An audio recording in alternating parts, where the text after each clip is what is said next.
you so much for this time together. Thank you for these leaders. God, I just pray that as we are always wanting to communicate and be in relationship with the people that you've brought our way, would you just show us something new today? Challenge our thinking, maybe give us a few steps that we need to take. And we just commit this time to you. Thank you for Bobby and his servant's heart for just being a guest today and presenting all this and letting us learn from everything that you're doing at GO10. Thank you again for this time. And we ask all these things in Jesus' name. Amen.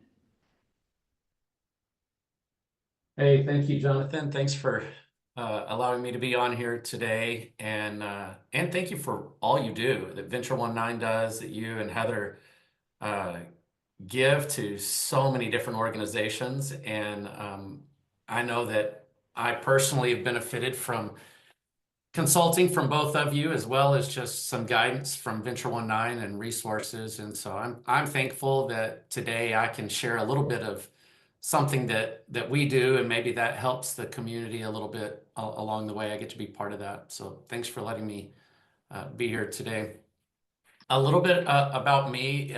In my background, is my undergrad degree is in communication, but that was like in 1994, long before there was a lot of digital communication. So newspapers, magazines, that kind of thing. But I did an undergrad in communication. But ever since then, it's just like some of the principles are the same about communicating with people, but we've had to evolve over the years of how we go about doing that. I spent a good bit of time in student ministry, and so communicating and then communicate with different generations. This isn't a one size fits all for everybody. I mean, communication is broad and diverse. But what we're going to focus on today is specifically email communication, which not everybody is checking their email, especially younger generations. They don't necessarily do that. I'm going to touch on SMS communication, but I'm not going to talk a lot about that. But I want to walk you through an email drip series and how to set one up. I'm going to use how GO10 uses our email drip communication just as an example. There's so many different ways that you can do it, but I'm going to give you an example. And hopefully you can grow with that and decide what parts of that are useful to you. So we're going to just start with what is a welcome series. It's a sequence of automated emails sent to new contacts after they engage with you in some way. So however they engage, they could be a first-time donor, they could be a volunteer, they could be lots of different ways that they could connect with you. But then how do they actually get to know you? It acts as an introduction to your brand, your values, and your offerings. So your mission statement, all that, it's all kind of tied in there together. The graphic that I have here on the screen is from a welcome series that we send to new leads. And you're going to learn a little bit about GO10 and how we operate as we go along, because you're going to have to filter some of that and go, oh, we don't have leads. That's okay. But you just understand that I know that that's one of my audiences that I'm talking to, and I want to send them specific information about who we are. Just for the context, so you know where we're going, GO10 is a missionary training and sending agency. We get leads are people that we want to recruit that would be new staff. So that's what we're calling a lead. We had our mobilizer at Cal Baptist yesterday. They were at a mission fair, connecting with different students. We got brand new leads yesterday, brand new people that we had never met before, and they started our email series yesterday. And then we'll be at another one next week. They'll start this series right after that. So you'll see how it works, but these are leads that we're talking to, okay? So why a welcome series? And I'm not going to spend a ton of time on this because I think people like Heather and Jonathan, maybe even Jack, could probably do a better job of talking about the why. I'm going to spend a little bit more time talking about the technical side of things. But one, it creates a memorable first impression. So it's kind of like this handshake and first greeting and first impression. So what do they think of you? Is your information that you're given quality? Does it look professional? That sort of thing. It builds trust and helps establish your brand. which again, this is something Jack could probably spend a lot of time talking about your brand and how important that is in all of your communication.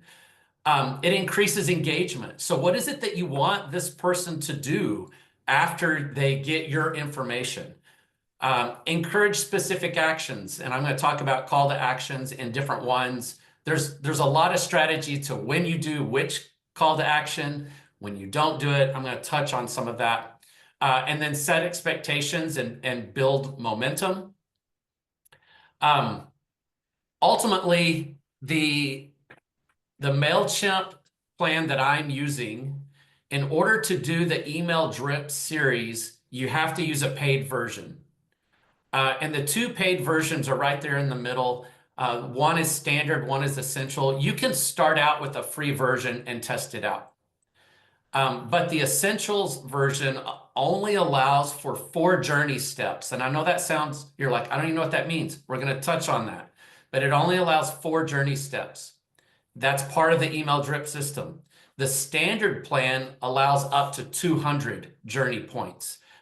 So you'll know a little bit more about that when we get to it. But I wanted to start out by saying, if you choose to use MailChimp, and by the way, I get nothing from MailChimp. I don't even get a discount from MailChimp. They have no idea I'm even talking about them today. So I'm not advocating for MailChimp. We've just been using it for, I don't know, 12 years now, and it's worked pretty well for us. So I'm going to talk a little bit about their billing, but you can start as cheap as, for the full standard plan, $20 a month, and that's up to 500 contacts. If you grow your base that's more than 500 contacts, it incrementally increases along the way. So yeah, if you're new to this, I'll share my information as well. So if you have some other questions afterwards and you're like, well, what about this situation? I'm happy to help and be part of a consult you for free, just as part of the Venture 19 network. So let me walk you through some of the components of MailChimp. There's more than this, but I just want to talk through a few of them. Number one, you have an audience, and your audience includes all of your contacts, including those who have subscribed and unsubscribed. So this is kind of important. It's like a little tip along the way. If you use MailChimp, and I don't know if Constant Contact does this or not, but they like to charge you by your audience size. So if you have a contact in there and they've unsubscribed, you still could be counted and it's charging against that, even though they're not getting your information anymore. So it's good to go through occasionally and remove people if they've unsubscribed, just so you're not paying MailChimp for an unsubscribed user. Because it's coming in, this is that additional one. Oh yeah, we got one. So yeah, just a hint along the way that MailChimp bills based on the total number of contacts in your audience, and MailChimp counts unsubscribed contacts toward your billing quota if they remain in your audience. So that's just something, when you think about your audience, you have to go back occasionally and maybe clean that up, just so you're not paying MailChimp for that along the way. So a contact is an individual inside your audience. And this contact, you can go back and look at analytics, which emails you have sent them, which ones they have opened, which ones they have clicked on. All of that kind of information is there for that individual contact. But one of the things that I want to point out to you is, because this is how Go10 uses MailChimp, is that we create tags for each contact. And you can create these tags and add that contact to that tag. So it's a way to segment your audience, to give them the kind of information that you want to give them. Do you remember earlier I said in the beginning that I was going to use the example of leads? Well, lead is one of the tags that we have. And so when we assign that tag to a brand new contact, they immediately start getting our welcome series that is designed for leads. And I'm going to show you how that works. Another component of MailChimp is campaigns. So campaigns are just your regular emails that are sent out through MailChimp. The example that I'm showing right here is called our grid line. Our base of monthly donors we call the grid. So these are totally different than leads. Leads are new staff that are coming in. The grid are monthly donors who donate to our ministry on a monthly basis. We have a monthly report that goes out to all of our people that are tagged grid, and they get the grid line. So these share impact reports, information like that. And so just we send this out on every month to those who are tagged with the grid tag. So, but this is just, it gets a little confusing because like an email drip is not a campaign. A campaign is just your email, your general emails that are going out. And then automations, which MailChimp calls journeys, are scheduled emails triggered by some kind of subscriber action. So if they are tagged, then they start that journey. If there's a certain date, we're going to talk about some of these different things. Starting points could be they're tagged, they sign up for an email, a birthday or a date, or they're sent another email. So I'm going to explain this too as we go along. But if you send a regular campaign and they open it, they could start a welcome series. So there's a lot of different starting points that could start a welcome series. My guess is if you don't have a welcome series, the number one thing that you're probably going to do is they're going to sign up for your newsletter. And you're going to have a sign up list. And as soon as they sign it, they're going to get your welcome series. And I'll walk you through that. That's how most people will use it. I'm giving you a little bit more of a complex version of it, but you can also simplify it. In this automation, so after you get your starting point, there are journey points along the way. You can do if this, then they do get this. Else, they go this way. So it's just a condition. If this is true, I'm going to explain how this works in our system too. But these are journey points. Another journey point is like waiting for a trigger. So this could be waiting for a certain thing to happen. It can wait a week. You can wait 3 days. You can wait 6 months. You can wait all these different times. Or you can wait till they open a previous email. Or they can do 2 days after that email was open. There's a lot of different ways that you can do it. And then what happens on this journey after they've entered and you've had the condition, what do? Do you send them an email? Do you send them an SMS? Do you tag them? Do you untag them? There's different actions, and I'm going to walk you through what those look like. And you may not use SMS, but it is one of the options that you could do if they subscribe to your information with SMS permissions. So getting started with this, if you go to your audience and you click on all journeys, this is where you're going to begin. Now, if you're going to go through this tutorial and do this later, you click on all journeys. I would recommend that you click on build from scratch. They do have automated journeys that are already built in, but in my opinion, I think it's difficult to communicate your brand in somebody else's already generated journey. Or you kind of go down their way of doing things, and it might not be your way of doing things. So I would recommend just starting from scratch and click on build from scratch. It's going to pop open a window where you're going to name your journey. And you're just going to type into that what you're going to call. This is insider language. So your people are not getting this information. This is only so that you know which journey is this. So in mine, I called it Lead Welcome Series. And so this is the new journey for the leads. So then you're going to click on that to get started. Then as soon as you do that, you type in the name, it's going to say, so what's the starting point? How are we going to know that people are going to start getting this email series? You're going to choose that starting point. How will the contacts start the email series? So it gives you a couple of options here. It can be started when a tag is added, when a user is assigned a specific tag. So again, you're going to have to create these tags ahead of time. Or when you're doing an email series, it'll say, hey, do you want to create a new tag? Is this for a new thing that you're doing? And you can generate the tag right there. It could be when they sign up for an email. So in MailChimp, under the audience, there are sign-up forms that you can create. This sign-up form right here is the form we use for leads. So the way that we do that is that we created this on MailChimp. Notice that we also collect their first name, their last name, their email address, and their phone number. And then by checking that box, it gives us permission to email them and text to them. So they're giving us permission to do that. We have this link right here connected to a QR code. So when we're at the event and we have our tabling event, we have a QR code where people can just get there, scan the QR code, and right there on their phone, they sign up for our list, hit submit.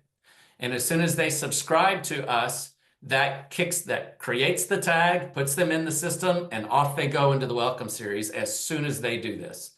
This is probably the most simple way to get people on your list, is to have, this could also be embedded on your website, or you could email this link out to people, but we have it as a QR code where students, university students, pretty handy with their phone and would probably prefer to type their own email address on their own phone than even on our iPad that we might have sitting there. So this is how we do it. So they could start the journey by signing up for an email, or after they're sent an email. To give you an example of how we've done that before is that we also have a year-end series. It's not a welcome series anymore, but we can still use this journey. We have a year-end giving journey. And we start that by our first email that goes out in either late October or early November. And so once they get that first email, then after that, it starts the journey, which we've already mapped out, which includes Giving Tuesday. It includes our year-end giving push. It has everything from the last day of the year, the couple, hey, you got one more day, you got 6 hours, all that kind of stuff is all built into our journey, so that once it starts going, we're not going, oh man, we were supposed to send that email the day before Giving Tuesday and we didn't do it. It's just going to happen. So you can schedule all that. So we do our year-end giving. It's triggered by an email that people get sent, because it really doesn't matter what tag you have or how long you've been in our subscription. We need that series to start with people who've already been in our system.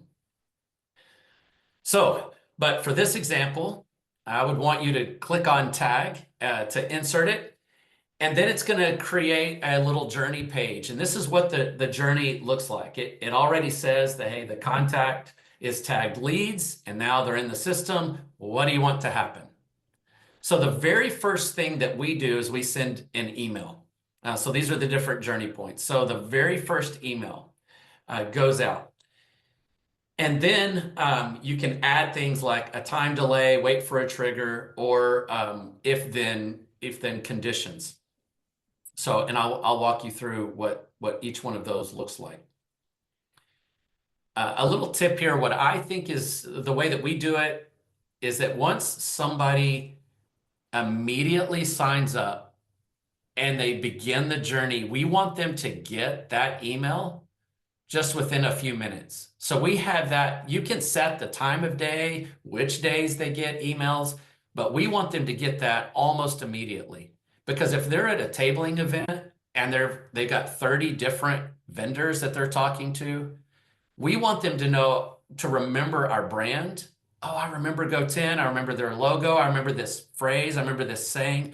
And it'll bring them back to what we were talking about at the tabling event. If you wait to send that out, they may even forget that they talked to you or that they signed up for anything. And the very first email that you send them, they unsubscribed from. Which, by the way, that happens anyway. Even if it's immediate, it sometimes happens, because really they just wanted the free t-shirt on your table and they didn't really want to give you their email address. That happens as well. But we send that email immediately, and then we're careful on which day they get the second one or what time of day they get the second email. We're careful at that time, but we make the first email immediately done. So when you choose that email, what do you want your clients to know about you, and what do you want them to do? And also, how often do you want to communicate with them? Everybody, MailChimp and others will allow you to choose this based on you. What's your relationship with people? What are their expectations of you? And what do you want to communicate? It really is flexible to let you choose to do that. So again, I told you we send our first email. In our lead series, we want to communicate with somebody once a week, and we'll do it for 4 weeks. So we have in our lead series, we have 4 emails. The first one they get immediately, then there's a week delay, and then they'll get the second one, then a week delay, they get the third one, then a week delay, and they get the fourth one. And then there's something that happens after that. Here's what that looks like for us.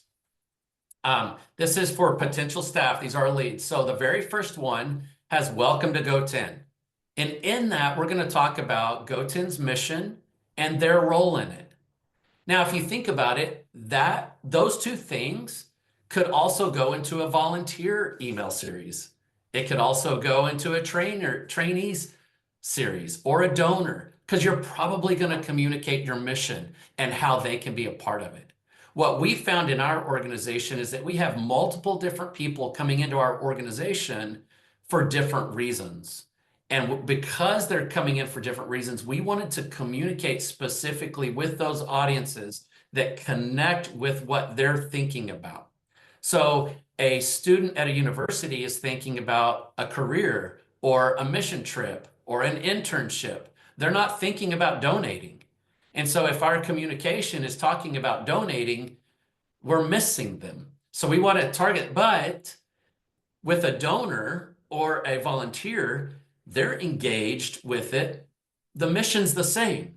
So you're going to communicate your mission in both of them, but how you communicate your mission or the specific nuances of they see themselves in the mission might change in these email series. So GoTen mission and their role in it. And then the CTAs, the call to action, we're asking them to pray for the nations. So there's a downloadable link that's just like, hey, you want to pray for the people? Click here. So we're not asking them to sign up for anything else. We're not asking them to give us anything. It's just the first email. And one of the reasons that we have this link in here is so that they will also see a little bit further. It's not just our mission and just our vision, but you start to see a little bit about who are we working with by praying for the people that we work with. And so that's just the simple call to action. Then the second email, which is a week later, do you know, is what the subject is. And then it's about unreached people and GoTen's specific focus. So we talk a little bit more detail about it. We're also using language that we know they're interested in because they've already talked to us.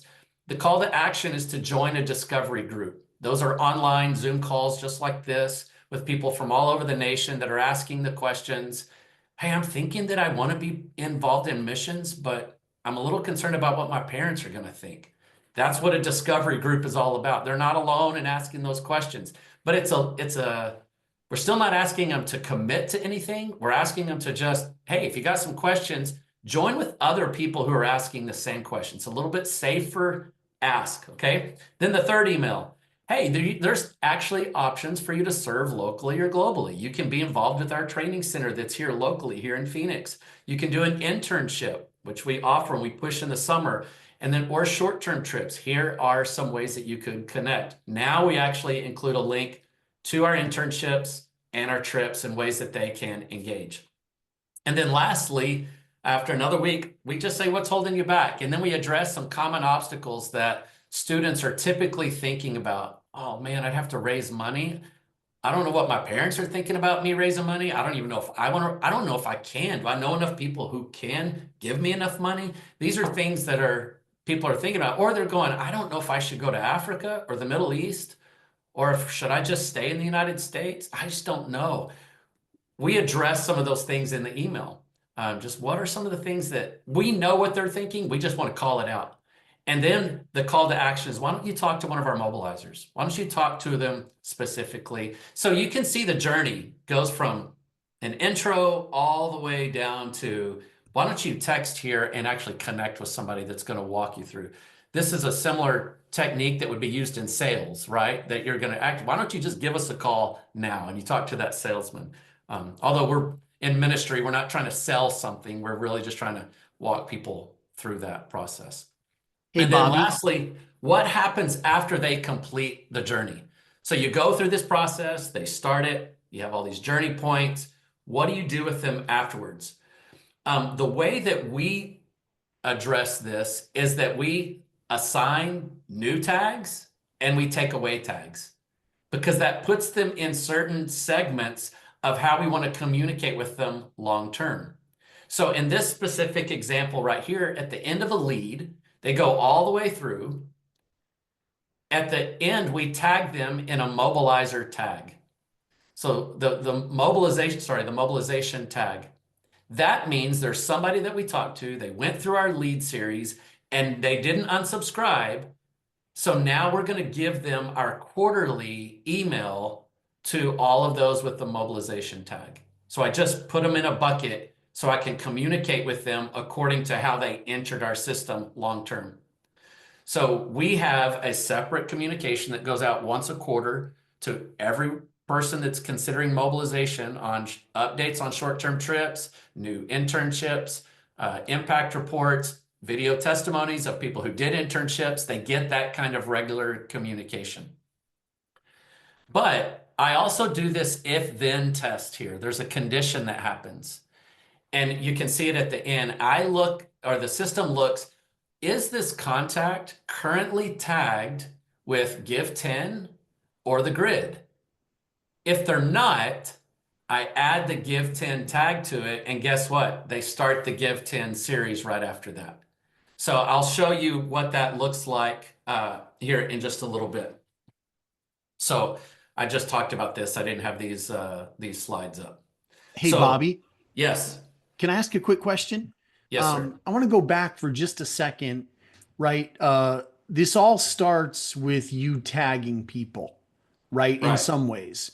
Can you Yes. just a quick word about how you make tag decisions at GoTen and what that looks like for you guys? Just a little bit of that process. Yeah, so we're thinking about tags in MailChimp is how we're going to communicate with people. Mhm. So we're thinking of how are we segmenting our list? And so we don't have 100 tags. They're really pretty simple. We have donors, we have leads. Here, let me just go to this page. I have them listed here. So if you look at our tag journey, and I'll touch on this, Jonathan, we have leads, volunteers, trainees, Give 10, and donor. We also have a mobilization tag and a grid tag, which you can see them more on the right. Mhm. So for a lead, this is the one that we've been working with. They go through the lead welcome series, then they get tagged to mobilization, and mobilization has its own segment. These are people who we're thinking that someday, and maybe a year from now, maybe they went through our lead journey as a senior in high school, and we've got to walk with them for the next 4 years of communicating with them of options before they would ever consider joining us when they graduate college. So we're thinking, Jonathan, with a tag, we're looking to how do we communicate specific information with the person who's contacted us. Mhm. And so mobilization is one. These are people who are potential staff. A volunteer is somebody who's engaged with us here locally with our refugee ministry here in Phoenix.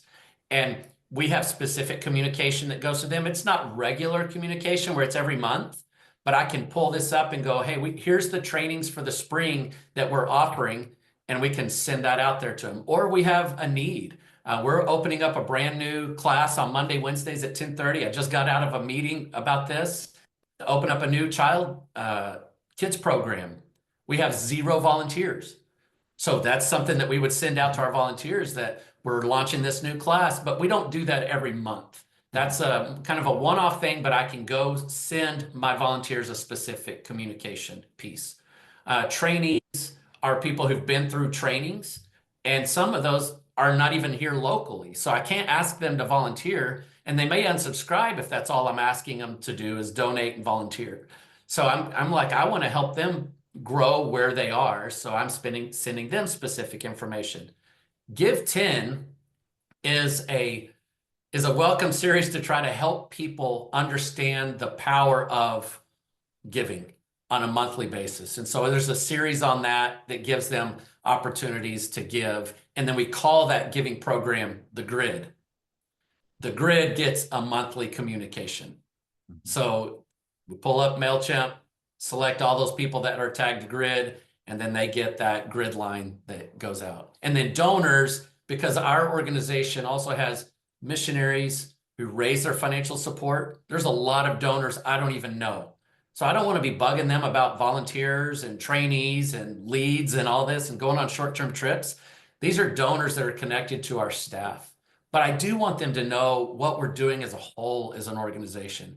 So they have a welcome series that says, hey, we're so glad that you're here. We're going to love your people. This is what GO10 is all about. We want to be on a journey with you. We want to know your church leaders. We do ask for that kind of information, but ultimately they're going to get our GO10 monthly updates that cover both local and global, more generic for everybody on the list. So you can see the little triangle here is a decision. Are they tagged with grid, or are they already gone through the Give 10? If yes, they go straight to the monthly update. They don't get anything else except for the monthly ongoing updates. If they haven't, then we run them through that Give 10 to give them that ask, like, hey, why don't you, even a college student can give $10 a month. And so that's part of what that Give 10 is all about. So a couple of tips that I would tell you when you're starting your email series and you go through the journey and you click on send email, it's going to open up a dialog box that looks just like this, where you get to choose the to and from, the subject, the schedule, the tracking, and then on the right side, when you click edit email content, that's where you actually get to design your email. And I'll show you what that looks like in just a little bit. But a couple of tips here that I think is helpful. On the to and from, I would, use their first name and last name if you get it in the subscriber. So like in the to field, you want it to go to first name and last name. It shows up in their email that way instead of just their email address. When it's just their email address, subconsciously we think, when you get an email, it's just your email address, you think, where did they get my email from? You don't think that they know you if they just have your email address. But if you put their first and last name there in the to field, along with their email address, they feel a little bit more comfortable before they ever even open your email. This is another tip that somebody gave me recently, actually part of the Venture 19 community. It was Derek from Abounding Service. He was getting our grid from Kendall, who sends that out, Kendall from our staff. And it just said Kendall Jensen, and her email address is Kendall@GO10, and that's who it was from. And he told me, he goes, who's Kendall? I don't know Kendall. I don't know a Kendall. He did know Kendall because he knows me personally, but he's like, people don't know Kendall. So why not change the from name to Kendall@GO10? Well, Braden is the one that sends out the lead. So you see in the from, it's Braden@GO10 as the name instead of your name. Maybe they don't know you.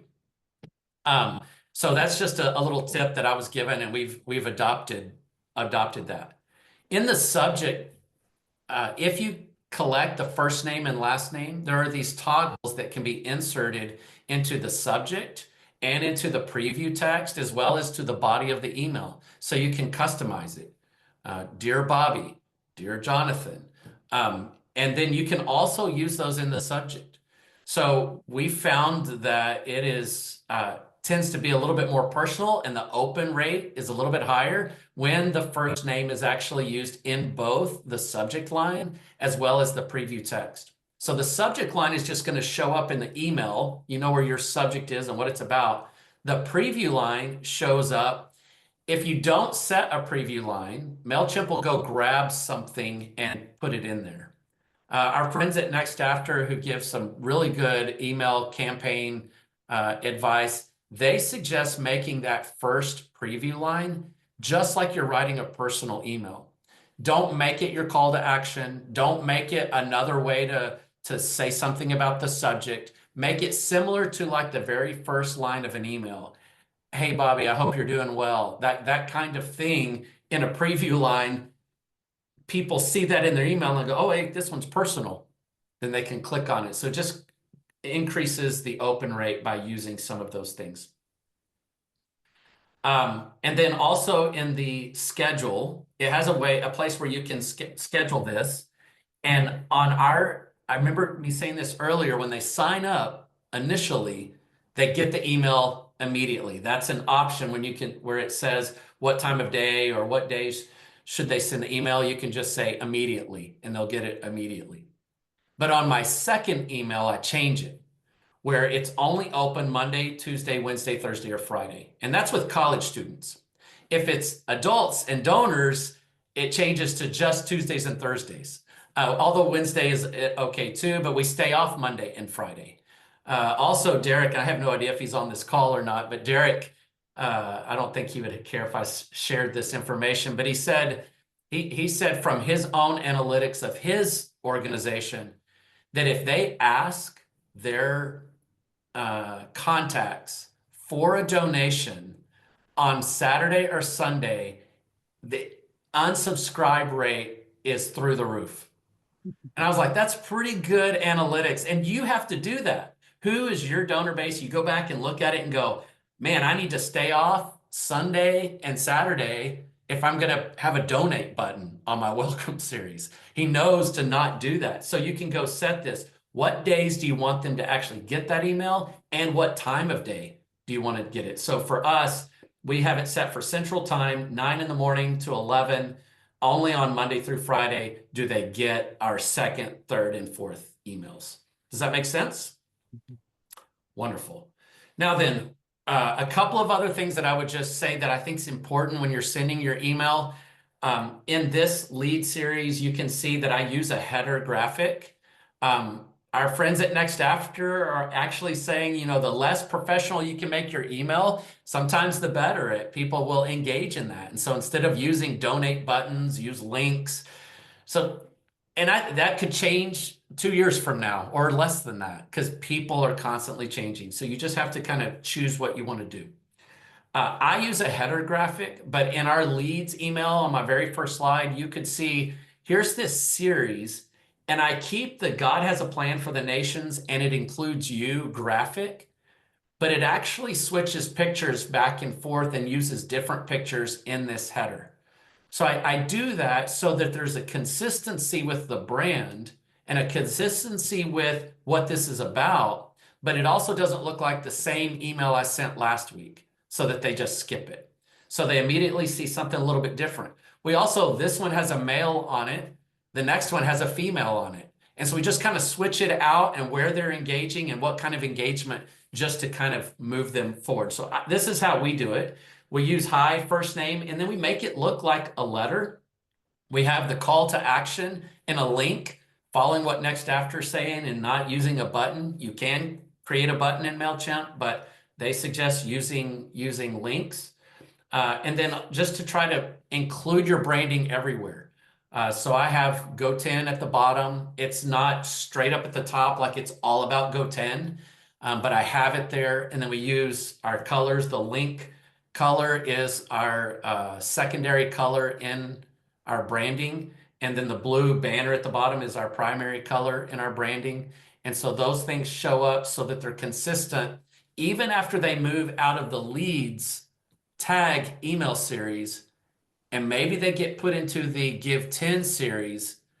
The colors, everything is still the same. The logo is still there. Everything is sort of connected together.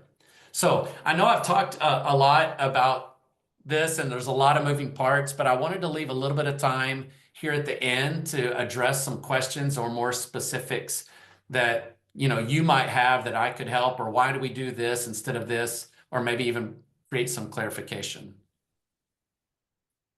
I don't know, Heather, did you see any questions along the way, or does somebody have any questions? We just got a first actual question that came in that says, can you send one-time manual email to all tags contacts in your system if needed? Yes. Yeah, so they all go into my audience. So with MailChimp, I can go in and go, I want to send it to everybody in my audience. So I can send a one-time, that's called a campaign. I can send that campaign to everybody. And that's actually what we do with our monthly update. We send it to everybody. And then we send quarterly to leads, and then we send grid monthly. And then this is a question I had in my mind too, that Kate brings up is, can a contact have more than one tag on it? So if someone was a potential lead that was a student, and then someone says, I'm interested in maybe going overseas, or maybe I'm interested in volunteering. Yes. Yeah, you can have multiple tags on one contact, so they can end up in different buckets, if you will, or groups that you want to send people to. So you may have a volunteer who's also a donor, and you want them to get volunteer information as well as donor information. Yeah, and yet you also usually connect them, like if someone's going through a series, then they can go through a different series afterwards, rather than them going through 2 series at the same time. Is that correct in what I've seen you outline? Yes. Yes. Mhm. Yeah. We've got another good question here, Bobby, from Chelsea. She said, what do you do if someone is in the middle of a lead campaign and they give a donation? Do you pivot them to only being in the donor automation or keep them in both? Yeah, I keep them in they wouldn't leave the lead because that's what they were initially interested in. So I keep them in that. And then, but they do begin getting the grid updates and the welcome series. And you can set those conditions so that they don't start getting that new welcome series until they finish the other one, just in case something like that happens. Or they can just immediately start getting both if they're super interested in that. Mm-hmm. Mm-hmm. And then you've talked a little bit about this, but Pam was asking if you can elaborate on this a little bit. Do you have to manually send the emails each week for the welcome series? No. Obviously, that's part of the automation system, but maybe just hit on that again real quick. Yeah, so once you set that journey and you go through and you set what your points are and you make it active, it's running, and it will run until you turn it off. And so that means anytime somebody's either tagged or they join your list, boom, they're going to get it. So if you have an email form, sign up form on your website, and you want them to get your stuff, it could be 3 o'clock in the morning that they sign on and put their name in it in your form online, hit submit. They've just joined your list. Your automation starts the welcome series. They could get an email immediately at 3:03 a.m. and then off they go 1 week after that, or every 3 days, or every 6 months, whatever you choose as your time delay. Mm-hmm. Sherry asked a great question around maintaining tags. So, how do you keep those up to date so that it's helpful to ensure that you have the right people receiving the right emails? How do you update your tags? Yeah, it's a really good question. Your donor base is really only as good as your data that you keep of them. So for us, we have MailChimp integrated into our CRM, our relationship management system. So I can pull somebody up, I can see their tag, and I can adjust that tag on the fly in our CRM, and it adjusts it in MailChimp. So I think that's how, because we built it that way. But if you don't have that, you just have to go out, find the contact. You can change tags, you can delete tags, and then you can add new ones. And then you can bulk move people into a tag because you decided to do it a little bit differently. So you just have to, I would encourage you to really think through your audience. How are you planning to communicate with these people in the immediate time and in the long term? Think through that process, and who are those different pieces? Could they all get the same message? Probably, especially in a welcome series, especially if it's only you and you're like, hey, I'm the one that's got to do all of this. I don't have a Kendall or a Braden doing these different things. And so, yeah, you may just do one series. And to be fair, that's where GoTen started. We had one email that if you signed up, got on our list, my email said to them, it wasn't even a series, it was one email that said, hey, this is who we are, this is our mission, and you're getting this email because you either donated, you were interested in volunteering, you're thinking about going. I listed all the different things. And that was the one email that they got. But that way they knew if you get future emails, this is why you're getting it. And it helped us until we started breaking that apart and trying to be more specific with who we're communicating. Yeah, another question is just in terms of inserting emails for the first time, when you first get them in there, besides using the QR code where they sign in themselves, can you do them in groups? Can you batch a whole bunch of emails at once right from the Yeah. start? Yeah, MailChimp has a feature where you can insert them from an Excel file or a CSV file, so you can just move them all in. And then I think you do have to click a button that says, I have permission to do this, because they don't want you spamming everybody. So you can do that, and then maybe your first email says to them, hey, I've added you to this list. I hope you'll stay on it. If you don't want to be on it, let us know and we'll take you off of it instead of you unsubscribing from it. That'll help your list and keep you from being blasted. But you can enter them one at a time, or you can upload a list in a batch. Good question. Great questions today. One of the questions else? that Heather had asked me early on, and I think it's a valuable question, is like, you look at the complexity of this and what's the investment? There was a financial investment to MailChimp, we talked about that, but there is time for me to write an email series. It probably takes 3 or 4 days for me to really think through exactly what is the call to action, what's the formula, what's the subject, what's the information I want to give, and what's the call to action, and so that they all flow together. But I can tell you that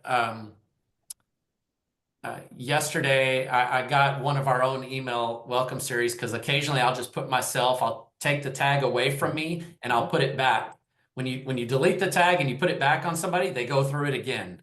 And so I do that occasionally with me, just so that I'm getting this message again.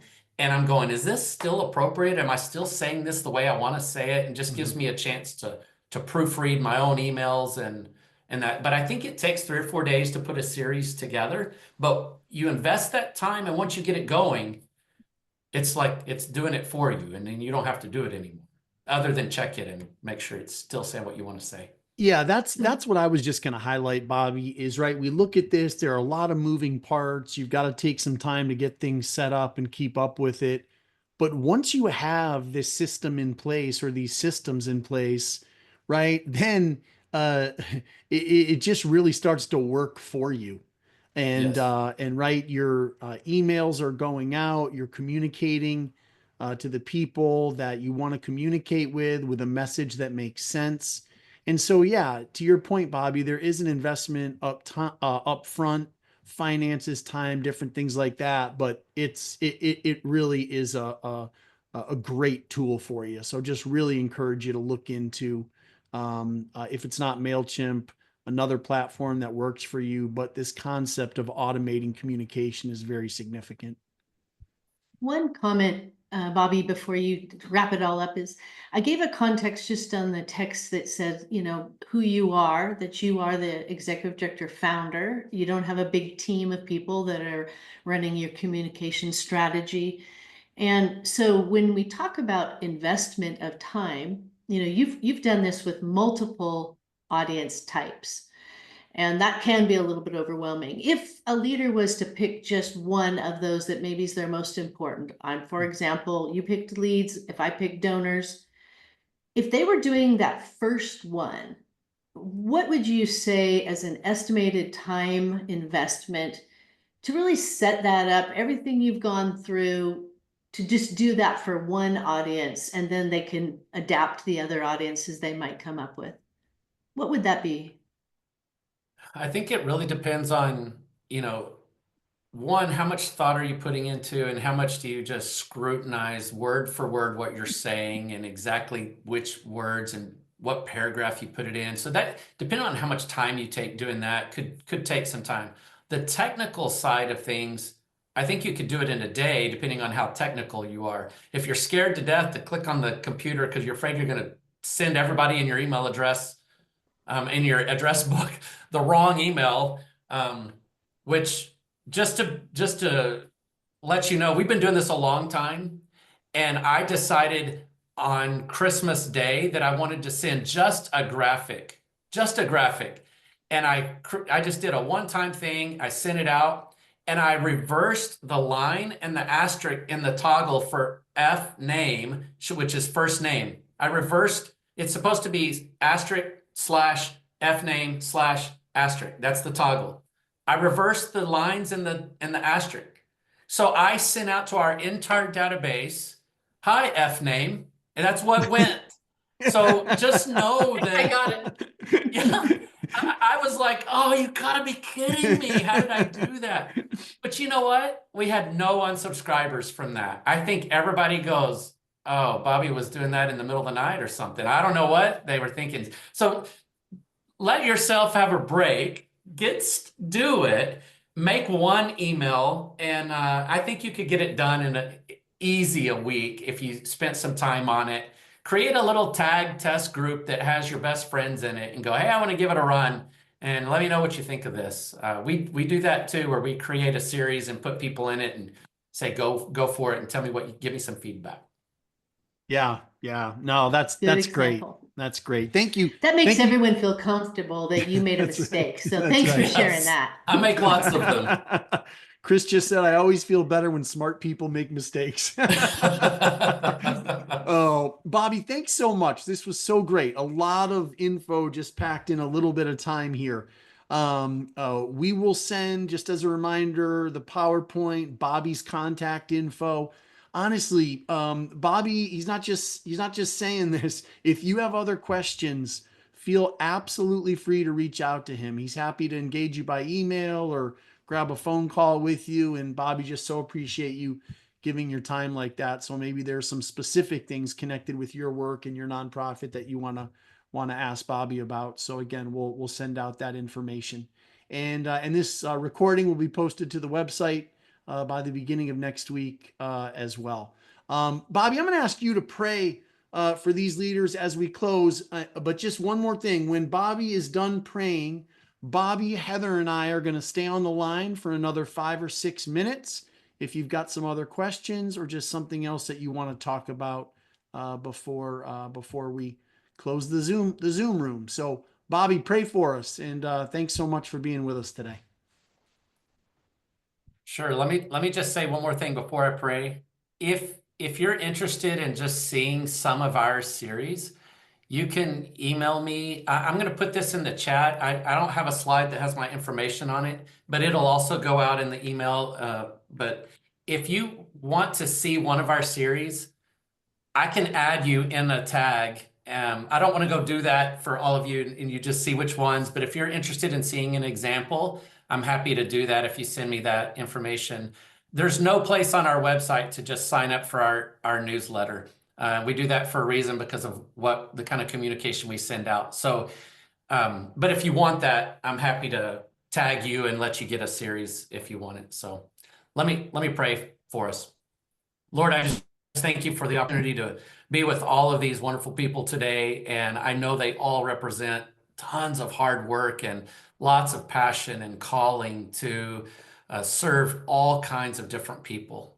So God, I pray that you would encourage each one of them today, that you would strengthen them, that you would remind them of their calling and their passion, that you set that in their heart, and that you create opportunities for people to serve you. We thank you so much for smart people who create things like MailChimp that save us time. And God, would you just help us to utilize these tools in a real positive way and in a healthy way? And I pray for the audiences of all these leaders that are on this call today. I pray that they would be the audiences that they get to communicate with on a regular basis would begin to better understand their mission and have a better understanding of what it is that they want them to do.